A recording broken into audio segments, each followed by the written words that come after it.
विश्वोत्पत्त्यादिहेतवे तापत्रयविनाशाय श्रीकृष्णाय वयं नमः।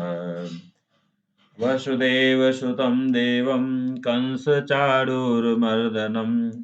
देवकी परमानन्दं कृष्णं वन्दे जगद्गुरुं। नमोऽस्तु ते व्यासविशालबुद्धे फुल्लारविन्दायतपत्रनेत्रं येन त्वया भारततैलपूर्णं प्रज्वालितो ज्ञानमयः प्रदीपः। अखण्डमण्डलाकारं व्याप्तं येन चराचरं तत्पदं दर्शितं येन तस्मै श्रीगुरुवे नमः। परम मंगलमय परात्पर पारब्रह्म परमेश्वर अखिलेश्वर अनंत कोटि ब्रह्मांड नायक अकारण करुणा करने वाले भक्त वांछा कल्पतरु नंद नंदन पीतांबरधारी भगवान श्री कृष्ण के चरणों में कोट सहसाष्टांग प्रणाम करते हुए मित्रों, गुरु चरण से, गुरु उपदेश से, गुरु सेवा से जो भी ज्ञान स्वरूप, जो भी उपदेश स्वरूप श्रृंखला प्राप्त हुई मित्रों, उन्हीं में से कुछ बिंदुओं का निवेदन आपसे करता हूं और अपनी वाणी रूपी पुष्प भगवान श्री कृष्ण के चरणों में अर्पित करता हूं मित्रों। आज प्रार्थना से जो लाभ होता है उसके बारे में गुरुमुख से, उपदेश से जो प्राप्त है मित्रों, वही आपसे निवेदन कर रहा हूं मित्रों। बोले सच्चिदानंद भगवान की जय हो। मनुष्य को ईश्वर की प्रार्थना तो अवश्य ही करनी चाहिए मित्रों। जिस ईश्वर ने मनुष्य का शरीर दिया है और उसकी रक्षा के लिए अन्न, फल, मेवा, सब्जी इत्यादि अनेक पदार्थ बनाए हैं, उसका कितना उपकार है वह बाणी से कहा नहीं जा सकता। गोस्वामी जी ने विनय पत्रिका में लिखा है मित्रों, कोटिहु मुख कहि जात न प्रभु के एक एक उपकार। अर्थात करोड़ों मुख से भी ईश्वर का एक एक उपकार नहीं कहा जा सकता। उसका बदला देना तो दूर की बात है, कम से कम हमें उनके उपकार को समझकर प्रार्थना तो अवश्य ही करनी चाहिए। जो उपकार को नहीं मानता मित्रों, उसको बड़ा भारी पाप कृतज्ञता दोष का होता है। सूरदास जी ने यहाँ तक लिख दिया है मित्रों, मोसम कौन कुटिल खल कामी। इसलिए मित्रों, प्रार्थना से बहुत लाभ होता है। जो नित्य प्रति ईश्वर की प्रार्थना करते हैं उनको अनेक प्रकार के अनुभव हुए हैं मित्रों। गुरु चरण से गुरु जी ने जो उपदेश बताया है मित्रों, गुरु जी ने लिखा अपने लेख में कि अभी हाल में ही उन्होंने एक अखबार में पढ़ा कि प्रार्थना से एक अंधे को पुनः नेत्र ज्योति मिल गई मित्रों। इस घटना जो है कुछ इस प्रकार से है मित्रों। कादुर मैसूर ग्राम पंचायत के भूतपूर्व अध्यक्ष श्री बीरन्ना 2 महीने पहले अपनी आंखों की रोशनी खो चुके थे। उन्होंने कई अच्छे डॉक्टरों को दिखाया, लेकिन सभी ने कहा कि अब आंखों की रोशनी लौटना संभव है। डॉक्टरों से निराश हो श्री बीरन्ना अपने परिवार की देवी के मंदिर में गए और देवी से आंखों की रोशनी फिर से प्रदान करने की प्रार्थना की मित्रों। घर लौटकर भी वह हर सुबह देवी से प्रार्थना करते थे। एक सप्ताह बाद एक दिन सुबह के समय जब वह भावमग्न हो भजन गा रहे थे मित्रों, उनकी आंखों की रोशनी लौट आई। उन्हें पहले की तरह दिखने लगा। मित्रों, ईश्वर की प्रार्थना करने से स्वयं को तो लाभ होता ही है, परंतु इससे सारे विश्व को भी लाभ पहुंचता है। प्रार्थना से वातावरण शुद्ध होता है। आज देश और विश्व में वातावरण अशुद्ध हो रहा है मित्रों। लोगों में तामसी और राजसी भावनाएं फैली हुई है, जिससे घोर अशांति है। देश और विश्व का वातावरण शुद्ध हो, इसके लिए प्रार्थना हर मनुष्य को करनी चाहिए मित्रों। इस भौतिक युग में भौतिक वस्तुओं की बहुत उन्नति हुई। घर घर में रेडियो लगे हुए हैं, टेलीविजन लगे हुए हैं और विभिन्न प्रकार के उपकरण लगे हुए हैं मित्रों। किंतु एक स्थान से ब्रॉडकास्ट होता है, वह सारे संसार में फैल जाता है। अगर लोग ईश्वर की प्रार्थना करेंगे तो वे प्रार्थना के सब सारे विश्व में फैल जाएंगे और उससे बहुत लाभ हो सकता है। यह विज्ञ पुरुष स्वयं समझते हैं। आजकल प्राय घर में, नगर में, प्रांत में, देश में और विश्व में जो अशांति, वैमनस्य फैले हुए हैं, जिससे दिन दिन वातावरण अशुद्ध होता चला जा रहा है, लोगों के हृदय में घोर अशांति है मित्रों। अगर मनुष्य व्यक्तिगत या सामूहिक प्रार्थना करे तो इससे वातावरण शुद्ध हो सकता है। मित्रों, इतना ही नहीं,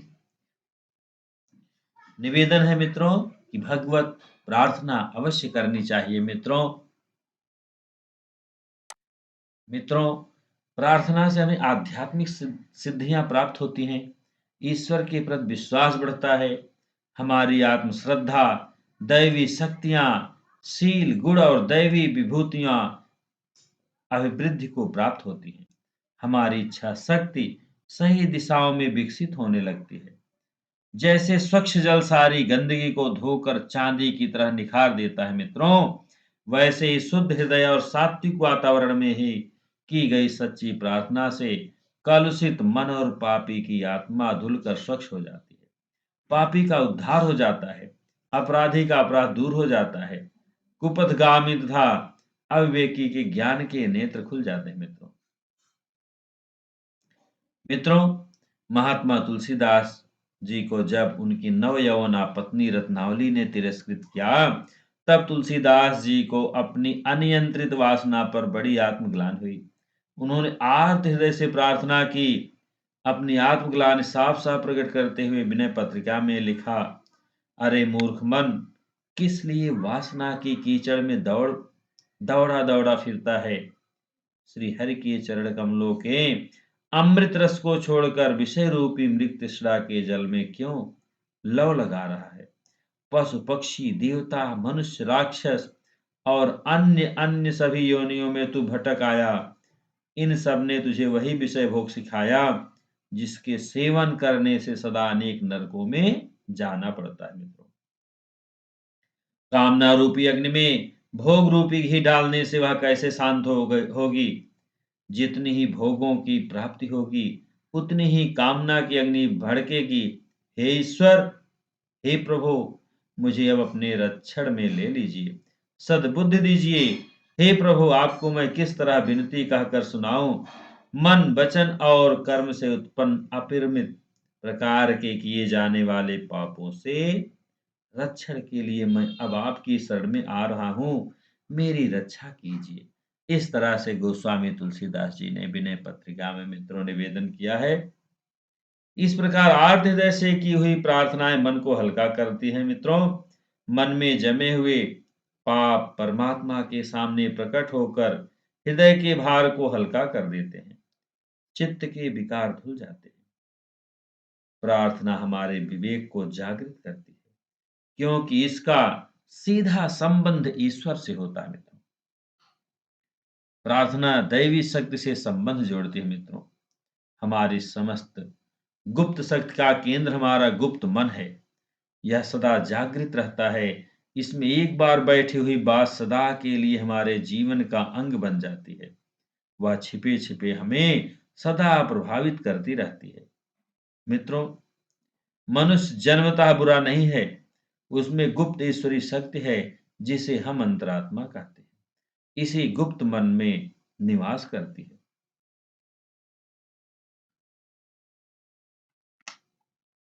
हमारी अंतरात्मा मित्रों अंदर से बैठी बैठी हमें सन्मार्ग की ओर बढ़ाती रहती है। जब हमारा विवेक जोर मारता है और हम अंदर से गुप्त दैवी शक्ति का अनुभव करते हैं, तब वास्तव में वह हमारे गुप्त मन में से ही निकलती है। प्रार्थना हमारे इसी गुप्त दैवी शक्ति केंद्र को जगाती है। हम ऐसा अनुभव करते हैं कि हमें अपने परम पिता ईश्वर से प्रत्यक्ष बातें कर रहे हैं। वहीं से आशा, साहस, उत्साह और सफलता पा रहे हैं। मित्रों, प्रार्थना हमारे अंतर्यामी भगवान को जगाती है। बाहर ईश्वर के किसी रूप का चित्र हो, चारों ओर प्रशांत स्वच्छ वातावरण हो, भजन की मधुर ध्वनि कर्ण कहुरों में पड़ रही हो और हम ईश्वर की प्रार्थना में तन्मय हों, तो भला हमारे मन के भगवान क्यों ना जगेंगे।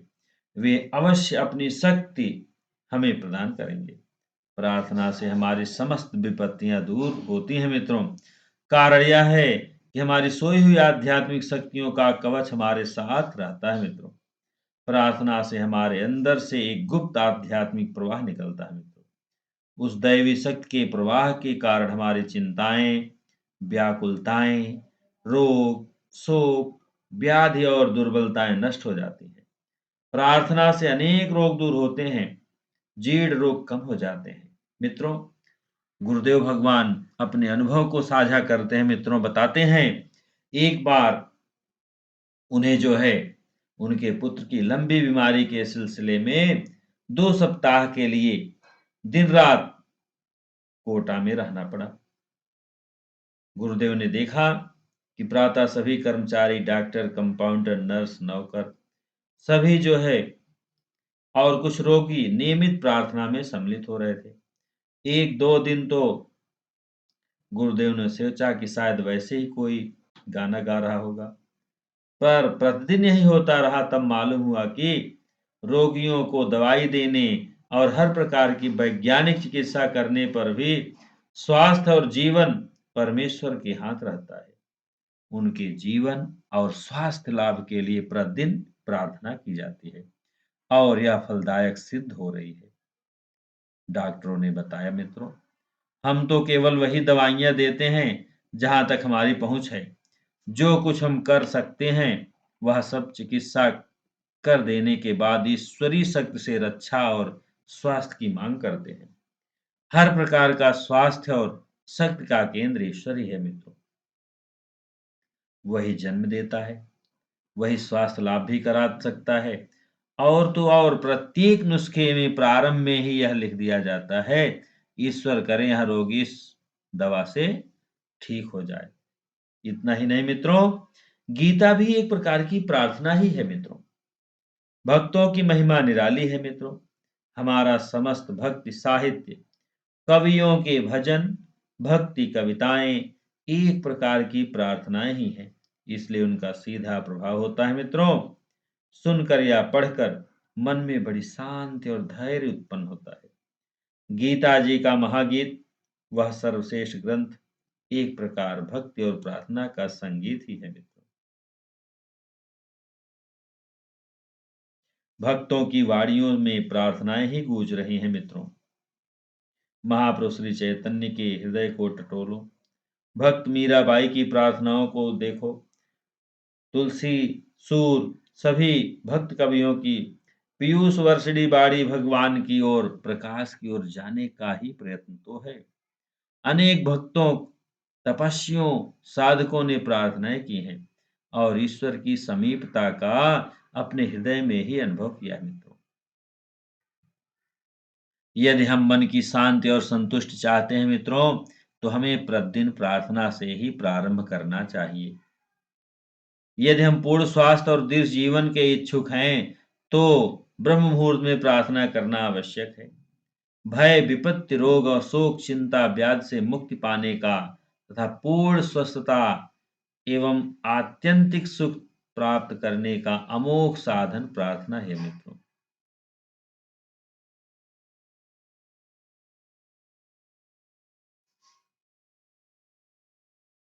मित्रों, हम में से अधिकांश व्यक्ति सभी प्रार्थनाएं किया करते हैं। बिना कुछ किए, बिना श्रम के ही ईश्वर से बहुत सा मांगना चाहते हैं। बिना श्रम या कार्य किए मांगने की प्रवृत्ति छोड़ देनी चाहिए। दाता, याचक वाली प्रार्थनाएं विशेष लाभदायक नहीं होती मित्रों। हिंदू आध्यात्मिक क्षेत्रों में भौतिक सुख की याचना वाली प्रार्थना लाभदायक नहीं मानी जाती मित्रों। हिंदू प्रार्थना का तात्पर्य है मित्रों कि एक उच्च कल्याणकारी आदर्श अर्थात यथार्थ लोक सेवा के लिए उत्कृष्ट पथगामी बनना। हमारा जीवन सर्वजन हिताय, सर्वजन सुखाय हो। काम करते जाओ, और भगवान का भजन करते जाओ। यही प्रभु के प्रताप से काम लक्ष्य प्राप्ति शीघ्र फलवान होगी मित्रों। इस तरह से हम ईश्वर से यही प्रार्थना करें कि सबकी मनोकामनाएं पूर्ण हो, सबकी सुरक्षा हो। हमें सफल बनाइए, लक्ष्य सिद्धि के लिए संघर्ष करने दीजिए।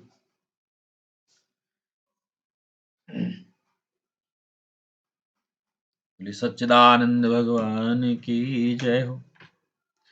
हरे राम राम राम हरे हरे, हरे कृष्ण कृष्ण कृष्ण हरे हरे, हरे राम राम हरे हरे, हरे कृष्ण कृष्ण कृष्ण हरे हरे। सीताराम। सच्चिदानंद भगवान की जय। मित्रों, अभी तक यदि आप हमारे चैनल को सब्सक्राइब नहीं किए, सब्सक्राइब कर लें, जिससे कि हमारे नित्य नूतन आने वाले वीडियो का आपको नोटिफिकेशन मिलता रहे। सनातन धर्म का प्रचार प्रसार हो, गीता का प्रचार प्रसार हो मित्रों। सच्चिदानंद भगवान की जय हो।